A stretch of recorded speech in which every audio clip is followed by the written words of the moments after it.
Hi, I'm Dana. And I'm Matthew. Welcome to the Nat 20 Book Club. Well, let's dive right into our session recap. Last month, we read The Book Eaters, and we want to thank everyone who reached out to us, commented, all your love and support. We appreciate it. We had several people who read the book along with us, who have said they're going to read the book after watching our video. So we just want to thank everyone for your fun suggestions and thoughts. This month's book actually came from someone who watched the Book Eaters video, and we're very excited to dive right in. Yeah, I think they realized we needed something not so violent. Yes, last month was quite a doozy. Yep. Do we just roll right in, Matt? Sure, yeah. Let's just dive right into discussion. Okay, so this month we read Legends Lattes by Travis Baldree. It is a very popular book. I feel like we're finally getting on the bandwagon for this one. It is a cozy fantasy novel. For those of you who don't know, cozy fantasy is a type of fantasy where there's basically no plot, just vibes.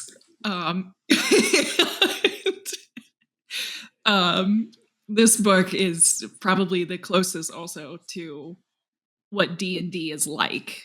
Yeah. That I've read anyways. And so yeah, Matt, what did you think this book was going to be like? Did you have any like first impressions or predictions? So going into it, I had no idea what to expect. I was like, yeah, it's a book. It's you look at the cover of the book, it clearly gives D&D vibes. So I was like, sure, who knows? My only like D&D media that isn't actual Dungeons and Dragons is like the D&D movie and the associated books that came out with that. Mm-hmm. And this was nothing like that. It was phenomenal. I loved it. I read it way too quickly. I read it way too quickly that I forgot all the characters' names like 5 seconds later. So I had to keep reminding myself when I went back. Because it was all in short-term memory, which is great because that means I'll love it reading it a second time, no problem. I'll remember. It'll be great. It was one of those books for me that you know when you're reading and you have a time like, oh, I need to go do something at 5. And 5 rolls around, you're like, well, I didn't need to start at 5. I can do it at 5:30. And then 5:30 rolls around, you're like, I didn't need to do anything today. It was that kind of very bingey read for me. Suddenly it's 9 o'clock. in the morning. And I had a great time reading it. How about you? Yeah, I also really enjoyed it. Going into it, I knew this book was really popular. Like I've seen it all over BookTube, Bookstagram, like any social media platform that has book content. I've seen this book. So I was a little bit cautious going into it because I have a tendency to not have the same opinion on super hyped up books like this, but this was one that I was fully agreed with. It was the coziest book I think I've read this year. Yes, by far. And it got me out of a reading slump. Like it was great. Yeah. Maybe we should give a little plot overview of what this book is about. Absolutely. Do you want to go ahead and do that? I am not one that does well with nice short overviews. Before we know it, I'll be reading the book out loud to you. Yeah, you're just reciting the book back to us. So this book follows Viv, who is an orc. She has spent the majority of her life as an adventurer, going on quests, doing things for hire, etc. And she decided that she is ready for a break. She's tired of life on the road, the physicality of it. And on one of her adventures, she experiences coffee shop, which is extremely rare in the world that we are set in this book. And she's like, oh my gosh, coffee is great. I want to open my own coffee shop. So she creates this plan. her business plan for opening a coffee shop. Yes. And after one of her adventures, she tells her troop, like, hey, basically I'm retiring. She doesn't even say that. She just leaves. Yeah, she's just like, I'm out. And, she goes to a different city and begins opening a coffee shop. Along the way, she becomes friends with a carpenter who helps her build out her coffee shop.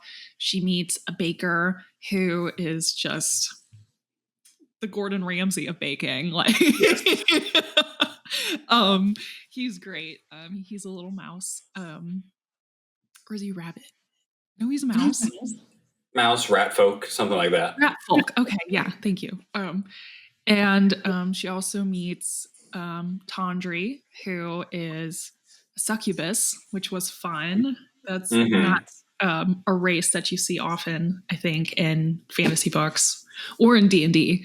At least they're not as a normal, like, run-of-the-mill, day-to-day character. For sure. Yeah, it's not like your elf or your dwarf. No. Yeah. And she is basically like a server in the coffee shop.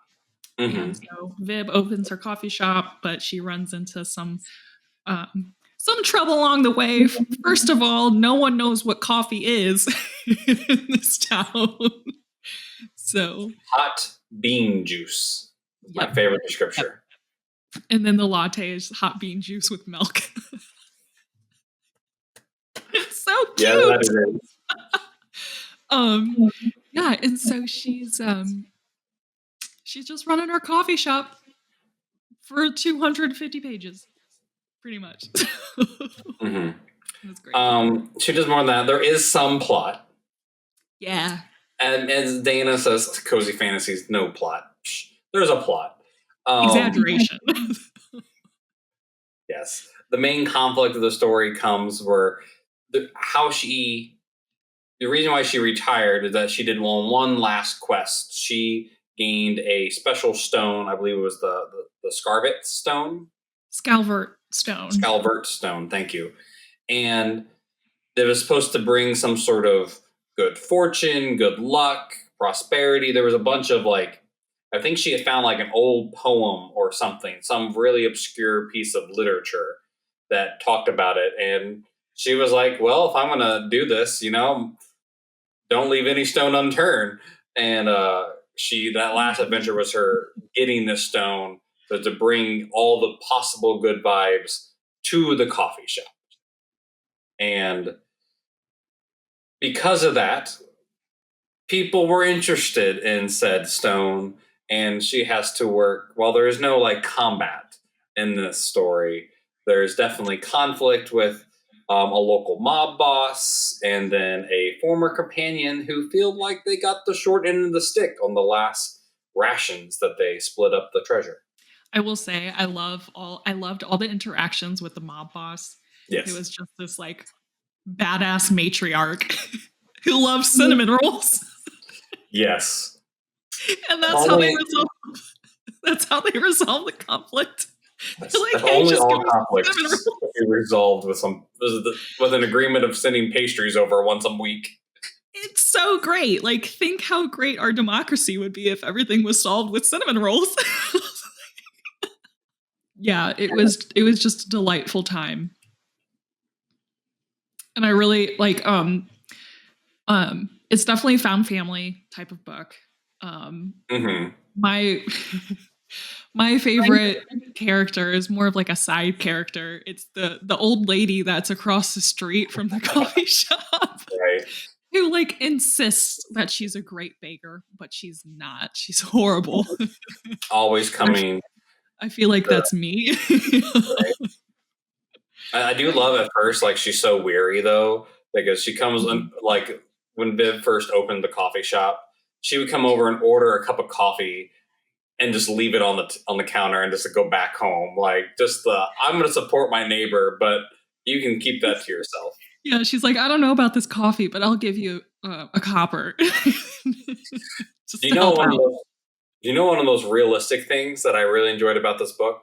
that you open up a coffee shop, and then within a day, the local college student has come found it to come do research and to work and read in a booth in the coffee shop. Right? And he's like being super cheap about it. Right? Like, I don't want to purchase anything. Like, well, making excuses. And then they call his bluff, so to speak, and then add something to the menu that he says he would drink or would eat. And he's like, oh. Yeah. He's like, well, dang, now I have to buy it. Right. But yeah, it was great. I also really liked the relationship that builds between Viv and Tandri. I thought that was a very sweet relationship. And I just love it when two love interests are just like unproblematic and supportive. Yes. It was so cute.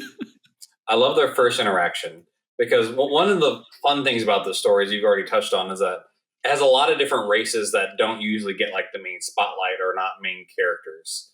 And Viv being an orc, that comes with a lot of like, stereotypical stuff that you see in orcs in fantasy.